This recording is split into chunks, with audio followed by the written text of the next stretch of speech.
दरकती संवेदनाओं का परिणाम। संवेदना मानवीय जीवन का आधार है। इसके बिना जीवन क्रूर एवं निर्मम बन जाता है। सकारात्मक मनोवृत्ति का प्रवाह जीवन पोषक होता है, जबकि नकारात्मक मनोवृत्ति जीवन शोषक है। जैसी हमारी संवेदना होगी वैसा परिणाम मिलेगा। संवेदनहीन नकारात्मक विचार सारणी का परिणाम घर के पश्चिम दिशा की खिड़की की तरह होता है, जहां से कभी सूरज उगता ही नहीं। एक के बाद एक हो रही मनुष्यता की हत्या संवेदनहीनता का चरम है। धोखेबाजी से इंसान की आंखों में खून सवार हो जाता है और हत्या को अंजाम देता है। संदेह, रिश्तों में संतुष्टि का अभाव, उम्मीद जितना स्नेह व सम्मान नहीं मिलना, संपदा का विवाद, तब इसकी तलाश में लोग अक्सर रिश्तों का लक्ष्मण रेखा पार कर लेते हैं। अनाचार, अनैतिकता एवं शक संदेह का हमेशा खौफनाक अंत ही होता है। आए दिन एक के बाद एक हो रही हत्याओं का सिलसिला यही बयां करता है कि भावनात्मक स्तर पर लोग इस कदर कमजोर हो गए हैं कि जिनके साथ जीने मरने की कसम खाई, जिन्होंने जन्म दिया, जिनके साथ बचपन बीता, उन्हीं को नष्ट करने की आसुरी तृष्णा, तृप्ति महसूस की जा रही है। टीवी द्वारा दिखाए जाने वाले फूहड़ कार्यक्रम, रिश्तों को तोड़ मरोड़ कर पेश किए जाने वाले धारावाहिक, फिल्मों में बाजारू कथा और आधुनिकता के नाम पर दर्शाने वाली अतिरंजित प्रेम कहानियां समाज को प्रभावित कर रहे हैं।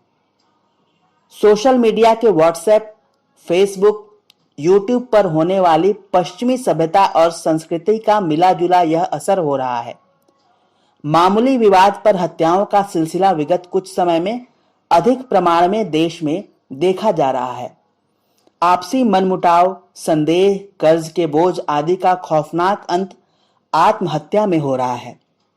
अविश्वास, असुरक्षा, बीमारी से परेशान, पसंद की नौकरी नहीं मिलना, परीक्षा में अपेक्षित सफलता नहीं पाना भी आत्महत्या का कारण है। ऑनर किलिंग या प्रताड़ना से हत्या, आत्महत्या के मामले सामने आते हैं। हत्या आत्महत्या का विकल्प भी आसान हो गया है। झूठी शान, प्रतिष्ठा, इज्जत जाने के डर से भी लोग आत्महत्या करते हैं। इन समस्याओं को समझदारी पूर्वक हल करने के बजाय लोग क्षणिक आवेश में आत्महत्या को तत्पर हो जाते हैं। कानून का डर नहीं रहा, समाज का प्रभाव नहीं रहा। आत्महत्या के बाद पीछे रह गए माता पिता, जीवन साथी, बच्चे, भाई बहन का क्या होगा, इसकी चिंता भी लोग नहीं करते। यदि इस बारे में शांतिपूर्वक सोच विचार कर लेते तो आत्महत्या के क्षण को टाला जा सकता है। एक बार वह घड़ी निकल जाए तो फिर आत्महत्या से बचा जा सकता है। अब तो सामूहिक रूप से हत्याएं होने लगी हैं। बाद में उनकी मौत पर शोक व्यक्त करने वाला भी नहीं बचता है। पारंपरिक रूप से मजबूत वैयक्तिक और भावनात्मक संबंधों और सहिष्णुता वाले इस देश में मृत्यु की इच्छा पर इस कदर क्यों बढ़ती जा रही है?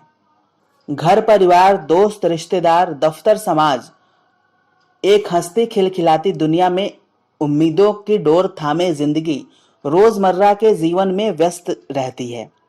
फिर अचानक कुछ ऐसा होता है कि डोर टूट जाती है और जिंदगी शून्य हो जाती है।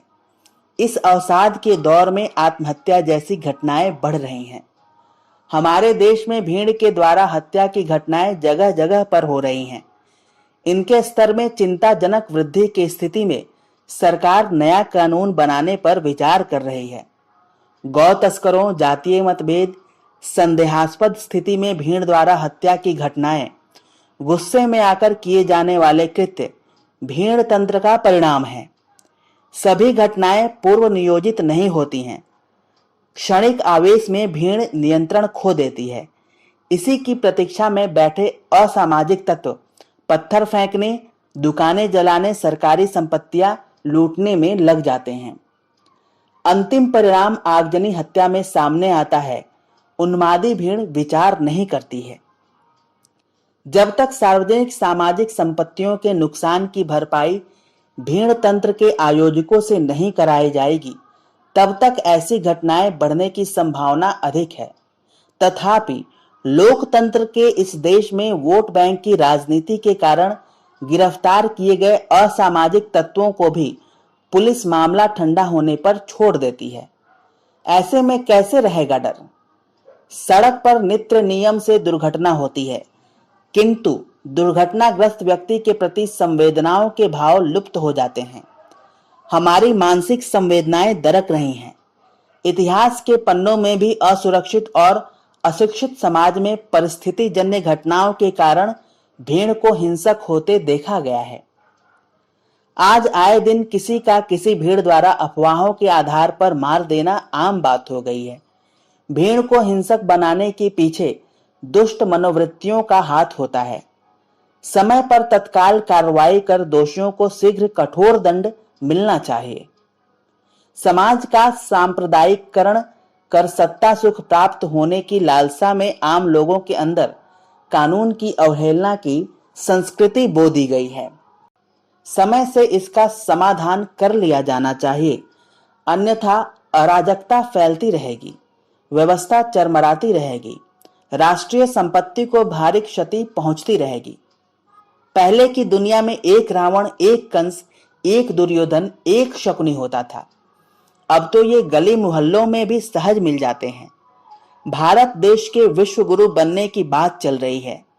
क्या भारत इस क्षेत्र में भी पश्चिमी देशों से आगे जाना चाहता है?